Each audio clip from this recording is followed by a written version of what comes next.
Hi, and welcome to Halmstad University in Sweden. My name is Simon Holmesson, and I'm the head of the international office here in Halmstad University. And today we will be talking about if and how the internationalization at home works, and how can we actually measure the impact. So we're very happy to be with you in this session. And with me, I have my colleague Lucie. Thank you very much, Simon. My name is Lucie, and I work as Internationalization at Home coordinator here in Halmstad, and I'm also a PhD student in Internationalization of Higher Education at Università Cattolica in Italy. So let's start our presentation. Yes, and we want to take you on a journey when it comes to how Halmstad University has taken the approach on internationalization. And the first picture is actually from our internationalization strategy. So we have, as a university, had the big and nice words of how we want to make sure that all the students actually get the international experience, that we have an international environment. But actually getting those words into action, that's the tricky part. And that's where we think that internationalization at home is really one of the first and foremost steps. And coming back from 2015 up until 2020, we could see that mobility has been the broad majority of our internationalization.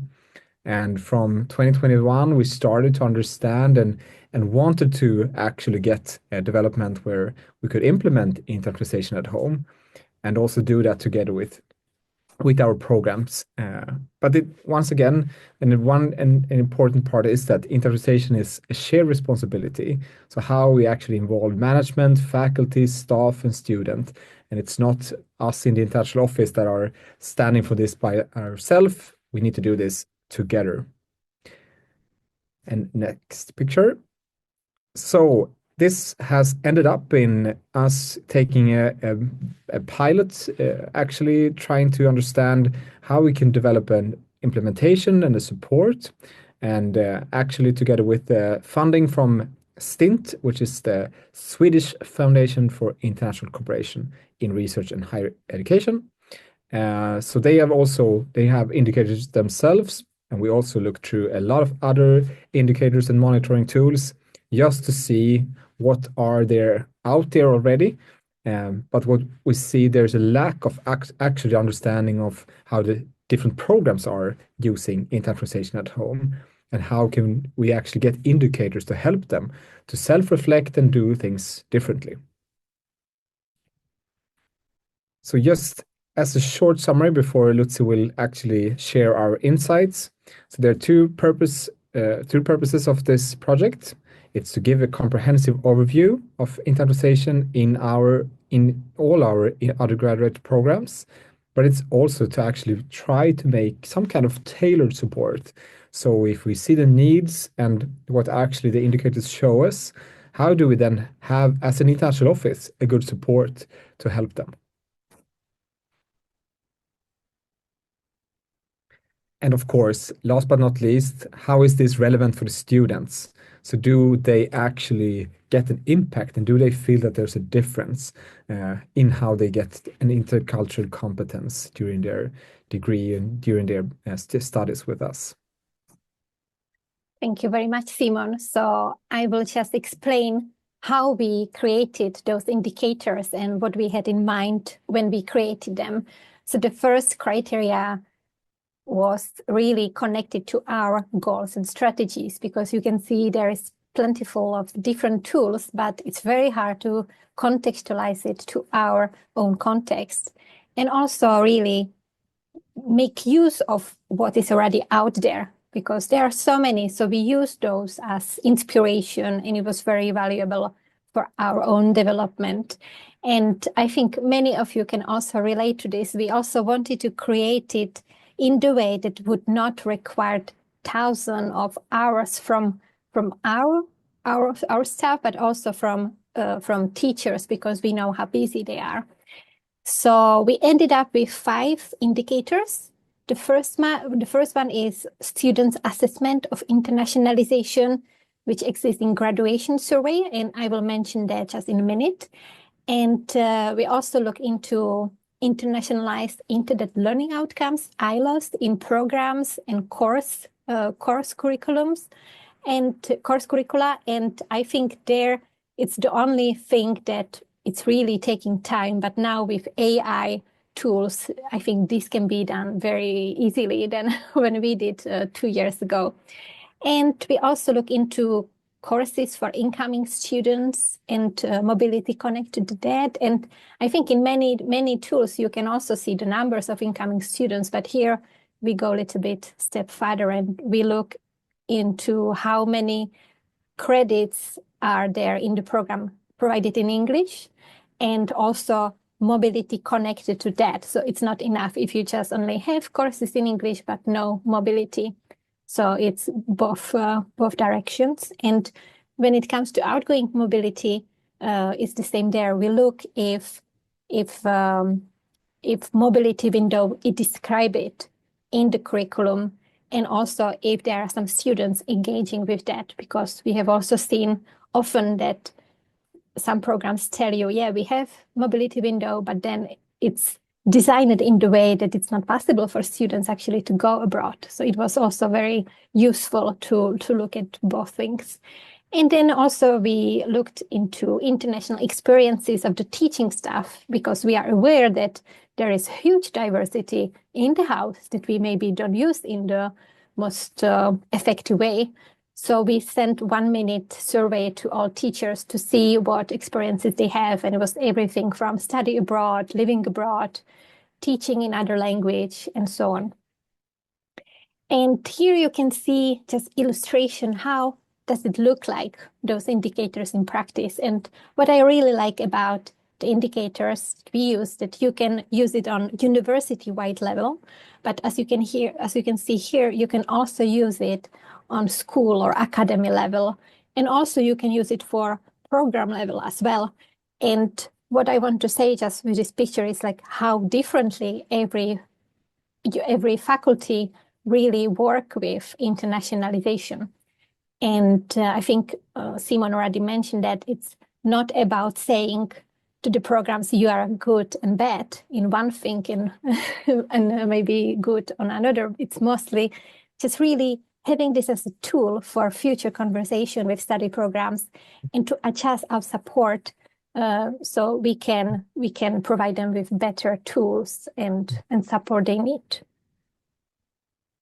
And what was super interesting, and it was a little bit of side effect of our project, that we, because of huge data set, we could run some correlations. And we found that this student assessment of internationalization in graduation survey, there are 2 claims that we ask students to respond to. It's if they feel that the education has prepared them to work in environments with different cultures and languages, but also if education has increased their understanding on the countries and international conditions. And we could see that programs that had more international intended learning outcomes had also students with better prepared for internationalization. And I think this was really unexpected, strong correlation. And we were really happy for this, because it's a really good argument that we can use when we work with our academics, that it's very important. And so we use it all the time to convert those that are maybe not so sure about the benefits of internationalization at home. And of course, that indicators, it's quantitative, it provides you with big picture, but we also wanted to have a look a little bit more deep in, do some qualitative part as well there. So we met some of the student groups for some of the programs, and we asked them to self-evaluate the program on those 5 indicators. And we were somehow surprised that the assessment was very similar to our data. So I think it was good, reaffirmation that the reality looks very much the same. But also it was very helpful to provide us with more information about students' perception. And what we could hear from the student voices was that they wanted more courses in English. They expected more guest lectures and companies that operate globally and come to the lectures and tell them about it. They also were quite honest that often it's maybe their job they do alongside their studies and the classmates that prepare them more for international, world than study program. And also they were honest, they know about possibilities to go abroad. They just don't choose them because it's demanding. So we learned quite a lot of things. And one of those are, for example, that we don't really use the experiences from semester abroad. That's really something we should maybe look more into. Also, they want to have more courses in English, and they also expressed that teachers with international backgrounds had much more, drive, and they are more inspirational, and they really enjoy the lectures. And also, they wanted to have more international examples that are practical. So a lot of hands-on practices they wanted to have. And so there was lesson learned from students. And we also want to share a little bit bigger lessons learned from the whole project. And we are now almost at the end. And it was quite a ride, we can say, at the least. And surprisingly, we found that money that we provided to programs to internationalize didn't solve a lot. And as we expected, because we thought that we give them money, they convert it to time, and then things will happen. But it's not really the case. And one thing that I think it's maybe the most important and crucial thing here, it's really to incorporate internationalization at home in all support and all systemic structures that we have at the university. And it's also where we can really see with Simon that narrative is changing. And it's so enjoyable to really hear some professor talking about internationalization, and you just feel like, wow, we maybe are making some small steps and some difference.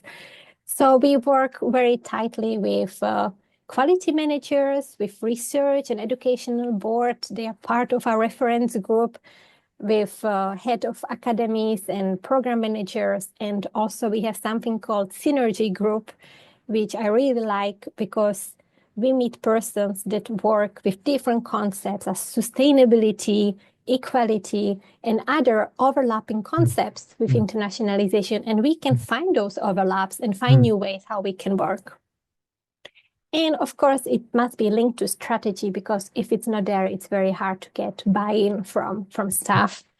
And also, I think it's very helpful to have this graduation survey with those two questions on internationalization, because it provides us with like last check to really see, is it working? Is it not working? Do we need to change in some programs or not? And also, of course, that we did this huge work with indicators, but later on we found other ways to collect meaningful data for internationalization of the curriculum and at home. And it's through program evaluations and external assessment of the study programs. Really huge, detailed, qualitative data on internationalization of the curriculum. So it was very helpful. And of course, that this really strong correlation and this statistical result is really helping us to make arguments why internationalization of the curriculum at home matters. And academic and study programs, we can really see that they don't need world-class expert who will assist them with internationalization at home. They just need someone who will listen to them, bold the ideas, and make slow progress with them. So with that, I will just pass the last word to Simon. Yes, thank you, Lucie. Wonderful talk through. And it's just to finalize, I would say this really ends our journey of this session. And for us, the journey continues with our new educational strategy. We'll actually have a much more clear approach aiming for internationalization at home in all our degree programs, where instead of having mobility as the main driver in internationalization, that will be a top up on above the internationalization at home that will be our core in the educational strategy looking for 2030, 2035. So big thanks for you listening in, and please reach out if you have any questions to me or Lucie in our email. And thanks again for being part of this wonderful program. Thank you very much. Goodbye. Bye.